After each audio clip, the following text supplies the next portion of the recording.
Baik, selamat berjumpa kembali Bapak Ibu dan terkasih dalam Tuhan. Kita akan sama-sama belajar dengan firman Tuhan di dalam acara santapan rohani. Sebelum kita belajar bersama, kita akan berdoa. Bapa di surga, kami bersyukur pada kesempatan ini Tuhan kami merendahkan hati kami. Kami berdoa, kami mohon kemurahan Tuhan, agar Tuhan berkenan untuk menolong kami, untuk kami dapat mengerti setiap kebenaran firman-Mu. Terima kasih Bapa, kami berdoa di dalam nama Tuhan Yesus Kristus. Haleluya. Amin. Baik Bapak Ibu Saudara, kita akan belajar dengan satu firman yang bertemakan, siapakah yang boleh naik ke atas gunung Tuhan? Siapakah yang boleh naik ke atas gunung Tuhan? Dan ada apa di atas gunung Tuhan? Mari kita akan sama-sama berdoa. Kita akan belajar dengan satu firman. Kita akan baca bersama di dalam Mazmur pasal 24 dengan ayat yang ketiga. Ayat yang ketiga, demikian firman Tuhan. 3 dan 4. Siapakah yang boleh naik ke atas gunung Tuhan? Siapakah yang boleh berdiri tempatnya yang kudus? Orang-orang yang bersih tangannya dan murni hatinya, dan yang tidak menyerahkan dirinya kepada penipuan, dan yang tidak bersumpah palsu. Dialah yang akan menerima berkat dari Tuhan dan keadilan dari Allah yang menyelamatkan.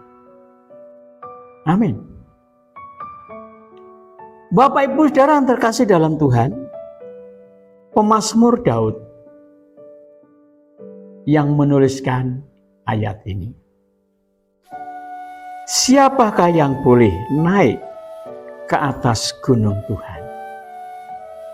Dan siapakah yang bisa berdiri di tempatnya yang kudus? Ayat yang kelima, ayat yang keempat menjawab.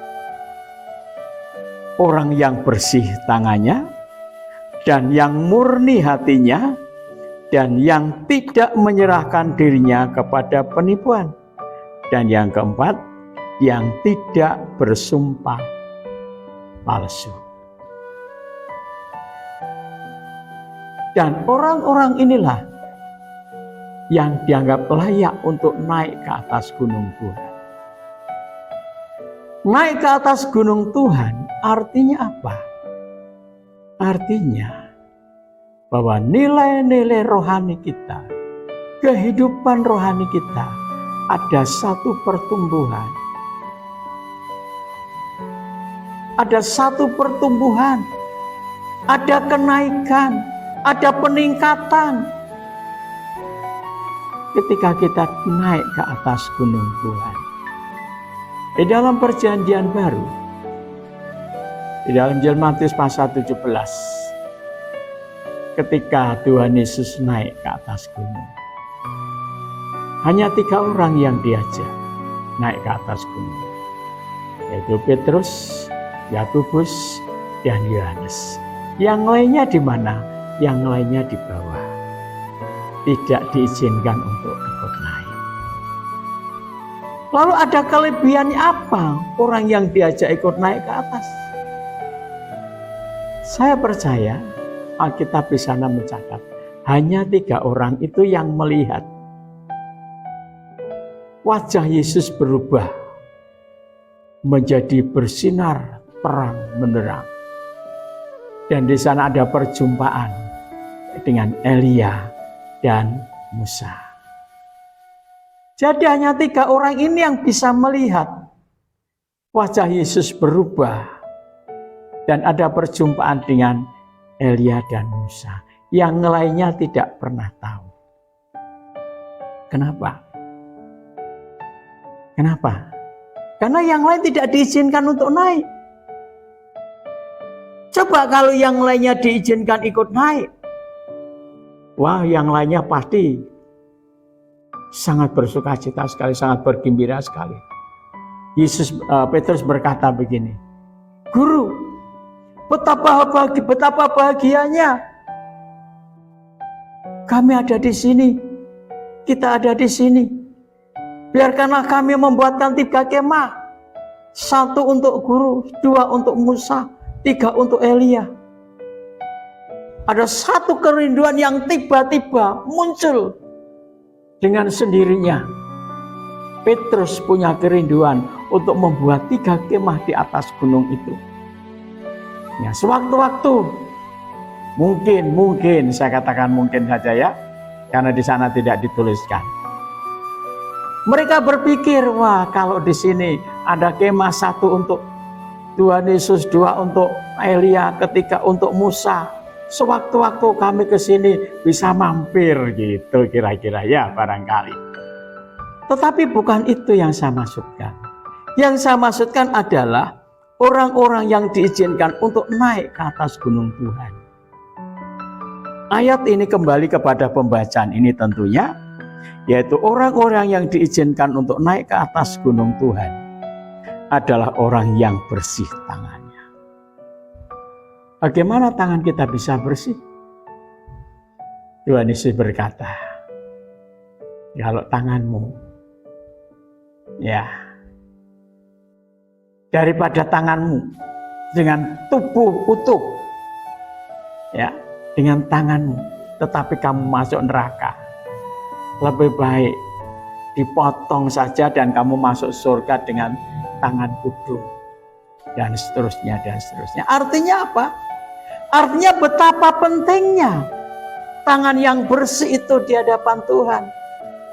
Dan daripada dipotong, lebih baik dikuduskan dan disucikan. Tuhan Yesus mengajarkan dalam Yohanes pasal 15 ayat 3 dikatakan, kamu memang sudah bersih karena firman yang kukatakan kepadamu. Firman itu membersihkan tangan kita, membersihkan mata hati kita, mata panca indera kita, membersihkan kaki kita, membersihkan seluruh kehidupan kita. Firman mampu membersihkan. Oleh karena itu jangan dikotori tangan kita dengan apapun juga. Ya, tangan yang bersih, hati yang murni.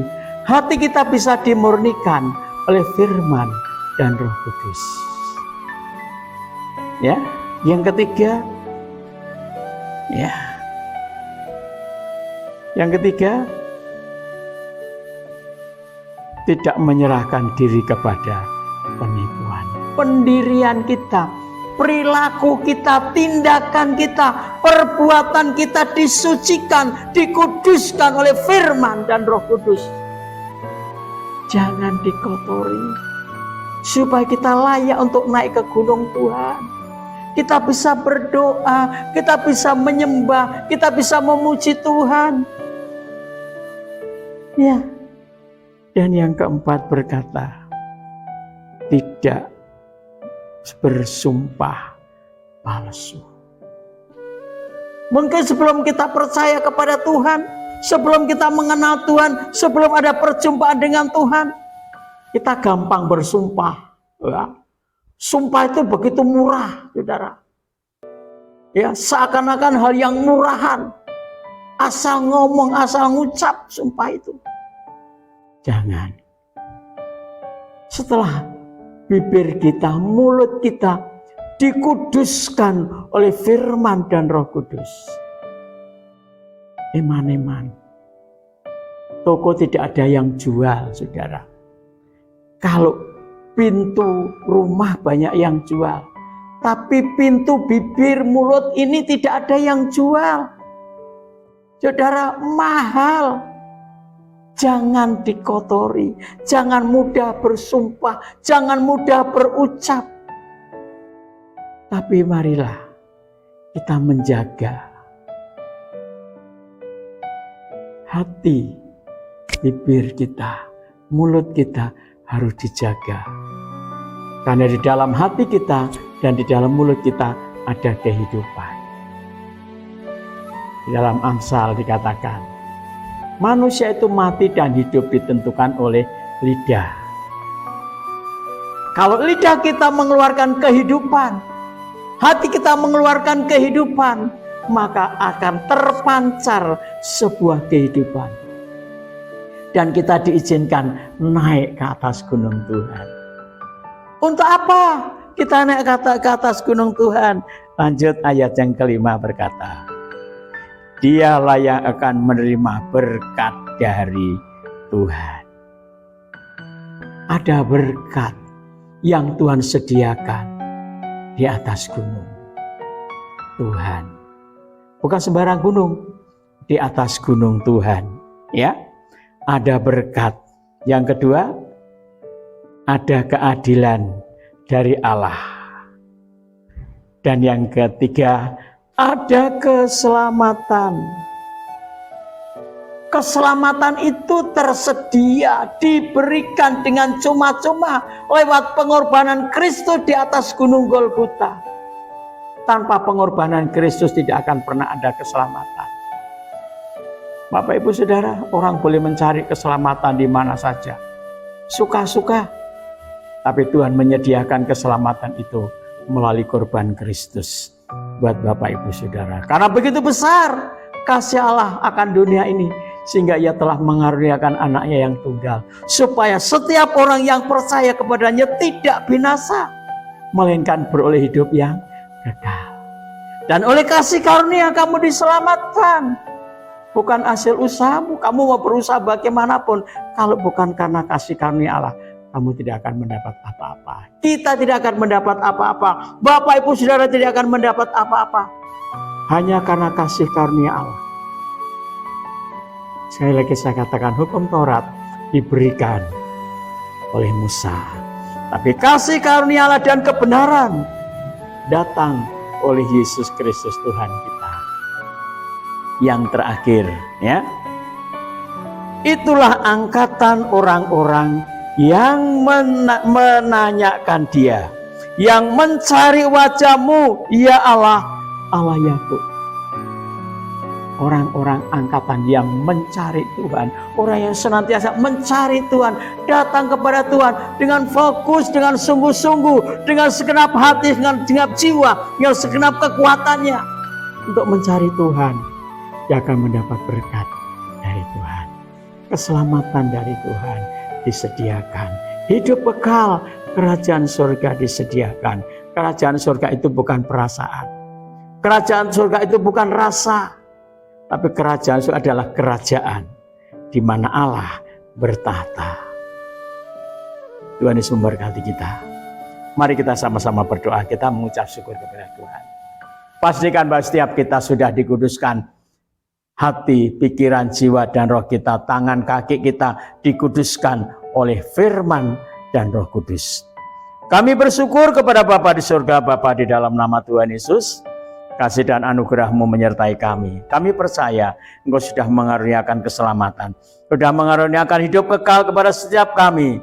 Izinkan kami Bapa untuk menerima keselamatan itu yang daripada-Mu. Karena kami percaya bahwa di bawah kolong langit di muka bumi tidak ada nama lain yang olehnya manusia dapat diselamatkan kecuali di dalam Dia, Yesus Kristus Tuhan kita. Kami bersyukur kepada-Mu Bapa, kami berdoa dalam nama Tuhan Yesus. Haleluya. Amin.